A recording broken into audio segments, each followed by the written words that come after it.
আজ যাকে আমরা বাংলার মহানায়ক উত্তম কুমার বলে চিনি, আপনি কি জানেন ক্যারিয়ারের শুরুতে ইন্ডাস্ট্রিতে তাকে ফ্লপ মাস্টার জেনারেল বলে চরম ব্যঙ্গ করা হতো। অবিশ্বাস্য মনে হলেও এটাই সত্যি। একটা নয়, দুটো নয়, ক্যারিয়ারের শুরুর দিকে টানা ৭টি সিনেমা বক্স অফিসে খুব বাজেভাবে মুখ থুবড়ে পড়েছিল। ভাবুন তো একবার, আজকের সেই কিংবদন্তি অভিনেতাকে নিয়ে তখন মানুষ রীতিমতো হাসাহাসি করত। ১৯৪৮ সালে দৃষ্টিদান ছবি দিয়ে তার যাত্রা শুরু। তখন তার নাম ছিল অরুণ কুমার চ্যাটার্জি।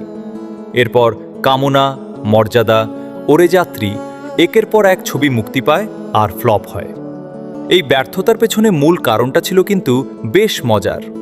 তখনকার দিনে সিনেমায় চল ছিল খুব চড়া গলায় আর নাটকীয় স্টাইলে কথা বলার।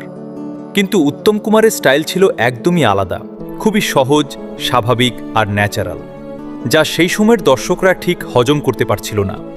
তার ওপর আবার নাম নিয়ে বিভ্রান্তি, কখনো অরুণ, কখনো অরূপ, আবার কখনো উত্তম চ্যাটার্জি নামে তিনি পর্দায় আসছিলেন।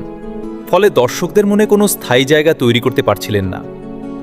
টানা ব্যর্থতায় বিধ্বস্ত হয়ে উত্তম কুমার তখন প্রায় ঠিক করে ফেলেছিলেন অভিনয়ের আশা ছেড়ে দিয়ে পোর্ট ট্রাস্টের সেই পুরনো কেরানির চাকরিতেই মন দেবেন। কিন্তু ঠিক তখনই ১৯৫২ সালে মুক্তি পেল বসু পরিবার, আর তার ঠিক পরেই সুচিত্রা সেনের সাথে সেই কালজয়ী ৭.৭৪। ব্যাস, রাতারাতি বদলে গেল বাংলার সিনেমার ইতিহাস। সেই ফ্লপ মাস্টারই হয়ে উঠলেন বাংলার অপ্রতিদ্বন্দ্বী মহানায়ক। আসলে উত্তম কুমারের এই লড়াই আমাদের এটাই শেখায় যে শুরুর ব্যর্থতাই শেষ কথা নয়। নিজের স্টাইলে অটল থাকলে আর জেদ থাকলে আকাশ ছোঁয়া শুধু সময়ের অপেক্ষা। আপনার প্রিয় মহানায়কের সিনেমা কোনটি? কমেন্টে আমাদের জানান। আর সিনেমার এমন সব অজানা গল্প জানতে আমাদের সাথেই থাকুন। সাবস্ক্রাইব করতে ভুলবেন না।